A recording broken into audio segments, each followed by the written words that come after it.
All right, let's get into it. Today, we are diving deep into one of the most talked about AI models to come out of China, SpikingBrain. It has landed with some truly explosive claims, and our job today is to separate the genuine breakthrough from the clever hype. I mean, you've probably seen the headlines. They're pretty hard to ignore. We're seeing stuff like brain mimicking AI that's not just faster, but is being framed as a fundamental challenge to how the entire AI industry is even built. So, that gets us to the big question for today's explainer. Behind all the flashy brain-inspired marketing, is Spiking Brain a real revolution that changes the game, or is it just a very, very smart piece of hype? Let's dig in and find out. Okay, so to start, we really have to get a handle on what's actually being claimed here, because honestly, the numbers they're throwing around are kind of staggering. The two biggest claims are these. First, that it's up to 100 times faster than traditional models for certain tasks. And second, and this is a big one, that it was built entirely without the NVIDIA chips that, let's be honest, the rest of the world completely depends on. So what problem is a model like this even trying to solve? Well, to really get spiking brain, you first have to understand that the entire world of AI is kind of heading towards four massive and maybe unsustainable breaking points, and spiking brain is engineered as a direct answer to every single one of them. First up, the sheer cost. This race to build bigger and bigger models has led to just astronomical expenses. It's a brute force approach, you know? For every little question you ask, the model's entire massive network has to light up and go to work. It's incredibly inefficient. Now, at the technical heart of this problem is a kind of fatal flaw in today's standard AI models, which are called transformers. Their computation cost scales quadratically. Okay, in simple terms, if you double the length of a document you want the AI to read, the cost doesn't just double, it quadruples. Triple the length, and the cost goes up 9 times. This is what makes analyzing a full book or an entire company's code base basically impossible right now. Breaking point number 3 is the energy consumption. I mean, we are talking about the electricity equivalent of hundreds of homes for a full year just to train one single model. It's a massive and growing carbon footprint, and it's just not sustainable. And finally, we have the strategic breaking point. The entire global AI ecosystem has a single point of failure: NVIDIA. This creates huge supply chain risks. And for a country like China, which is facing export controls, it's a massive geopolitical vulnerability.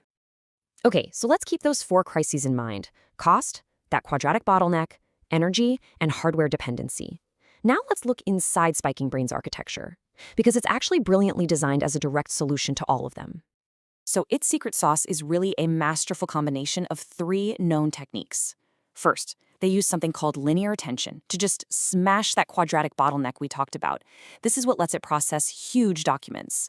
Second, they use a mixture of experts. Now, think of this less like one giant brain and more like a committee of specialists. You only call on the right expert for a specific task.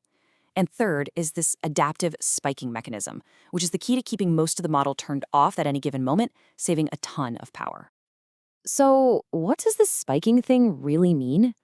Well, the marketing loves to talk about a brain-inspired AI, but the engineering reality is what the creators themselves call pseudo-spiking.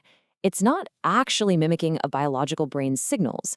No, it's a really clever trick to make the model run with way less precision where it doesn't matter, which dramatically improves efficiency. It's brilliant engineering, not biology. And this brilliant engineering leads us to maybe the most important idea we need to grasp about spiking brain. These incredible efficiency gains, they don't come for free. There is a very, very deliberate trade-off happening here. First, let's just look at the gains. When you give it a really long document, we're talking 1,000,000 tokens. Spiking brain is over 26 times faster than a comparable standard model. It's not just a little better. It's in a completely different league. This is what breaking that quadratic bottleneck actually looks like in practice. It's a game changer. But here is the other side of that coin. On a standard benchmark test for general knowledge and reasoning, the baseline model scores around a 70. Spiking Brain scores a little lower at 65.84.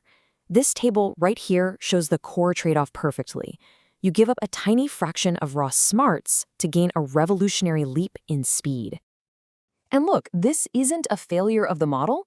This is the entire point of its design. It's an engineering choice. It basically says, hey, for a lot of real-world tasks, being 26 times faster is way more valuable than being 5% smarter on some generic test. And that very choice is what makes Spiking Brain not just some interesting new model, but a potential new blueprint for the entire future of AI. So let's forget about whether it's smarter for a second. The three real revolutions are right here. First, it unlocks completely new applications. I mean, imagine an AI that can instantly read and understand your company's entire financial history, or every single legal document tied to a case. Second, it offers a path to a sustainable future for AI. And third, and this is so important strategically, it demonstrates hardware independence. The geopolitical significance here really cannot be overstated. This entire project was developed on a domestic Chinese GPU cluster. In a world of chip restrictions and trade wars, this proves that a competitive AI system can be built without relying on a single foreign supplier. It's nothing short of a declaration of technological sovereignty. So, where does that leave us? Let's circle all the way back to our original question and deliver the final verdict. Is Spiking Brain really a revolution? Here's the breakdown. Is it smarter? No, its reasoning scores are a tick below the top models. Is it a fundamentally new design? No, it's a brilliant evolution, masterfully combining ideas that were already out there. But is it a revolution? Absolutely yes. It revolutionizes what's practical, what's sustainable, and what's strategically possible in the world of AI. And that leaves us with one last thought. Spiking Brain suggests that maybe, just maybe, we've all been focused on the wrong race. Perhaps the future of AI isn't about building the biggest, smartest model, no matter the cost. Maybe the real prize is in building the most efficient, the most sustainable, and the most strategically independent one. And that is a revolutionary idea.